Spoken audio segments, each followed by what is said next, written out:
guys are looking for a cheap and reliable way to buy your FIFA 23 Ultimate Team coins, and please look no further than FIFAcoin.com. And to celebrate their 11-year anniversary, they've got a huge 10% discount up until the 10th of March, and you can get an extra 5% if you use my code Martain. Link will be in the description.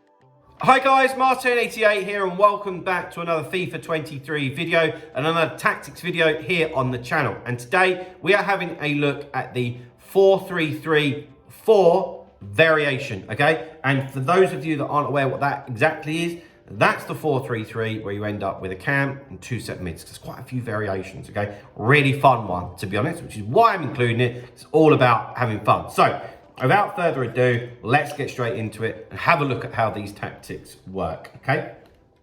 Right, okay, so like I said, for me, this is quite an attacking formation. So if you're somebody that does like to attack and you're really good at scoring goals, then give this a whirl, okay? If you're somebody that likes to be a little bit more reserved and controlled, maybe like with a 4-2-3-1 or a 4-4-2, this might leave you a little bit open, but still feel free to give it a go. You've got to try stuff, okay?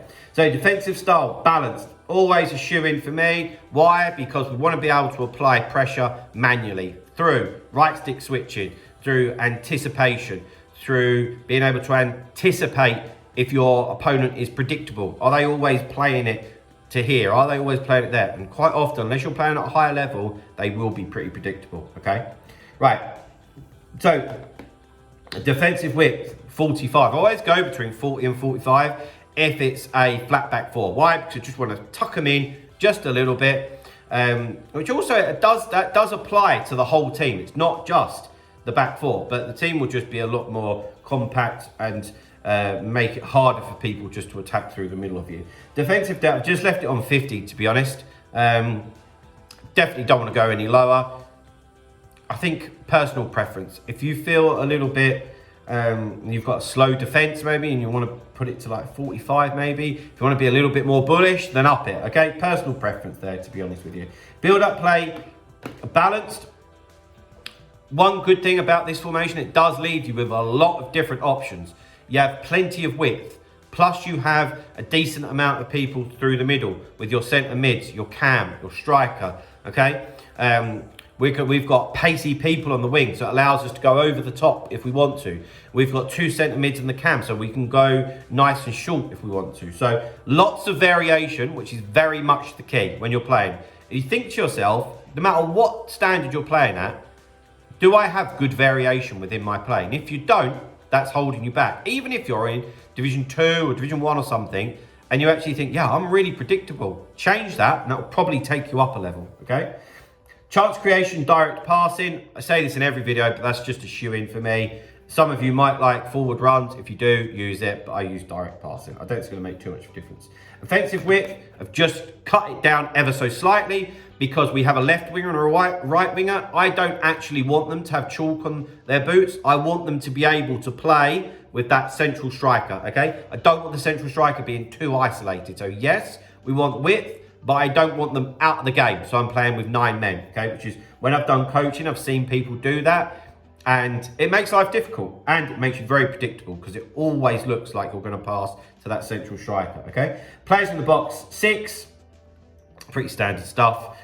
Corners and free kicks, both on 2. Okay, into the player instructions, which is where it's won and lost. But before we do that, guys, just wanted to remind you, of course, that I do offer online and offline coaching. Online coaching particularly has been going amazingly, so thank you so much for the support. If you are somebody that wants to improve at Rivals or Foot Champs, or you just want to beat some of your friends, get in touch with me and we'll be able to make you better. Email address, martainfifa88@gmail.com. Hope to hear from a lot of you very, very soon. Right, 2 centre backs, stay back while attacking. Of course it is, that's never going to change. Full backs though, this is where there can be a little bit of controversy sometimes. So, I always have them on stay back while attacking, okay? However, they get involved in my attacks massively because I use them to dribble with the ball and I use them to trigger runs, okay? So they get involved massively. So when I'm doing coaching, so often I see the ball go to the fullbacks, they pass it.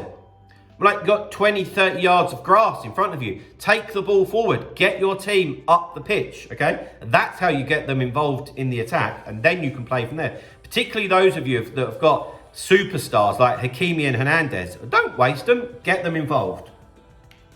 Into the midfield. Okay, so remember, these are CMs, they're not CDMs. So this is really attacking, to be fair. So you need a decent defense, really, because there's not a lot of protection, okay?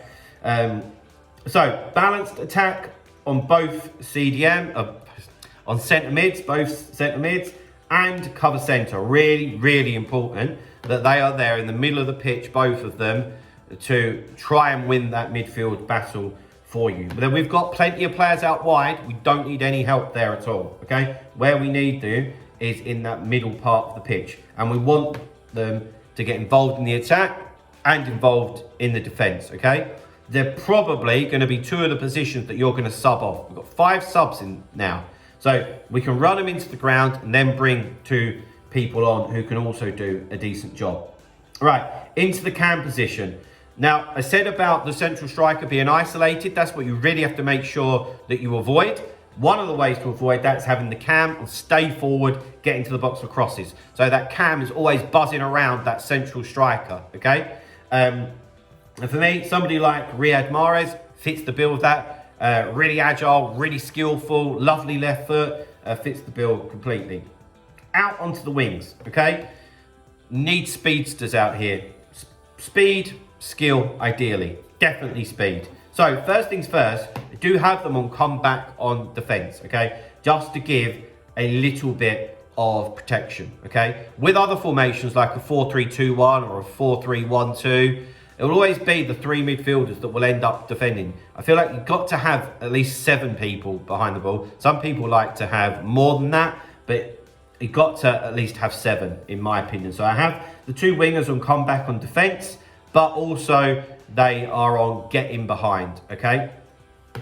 Plus we've got direct passing on. So when we win the ball, they're going to go. They'll end up being tired as well by the end of the game, but there's loads of speedsters out there. Get a couple on after 60, 70 minutes and you're golden, okay? And then into the central striker. What do I always say? When we've just got one lone striker, leave them alone, okay? We want them just to be nice and steady, just default, okay?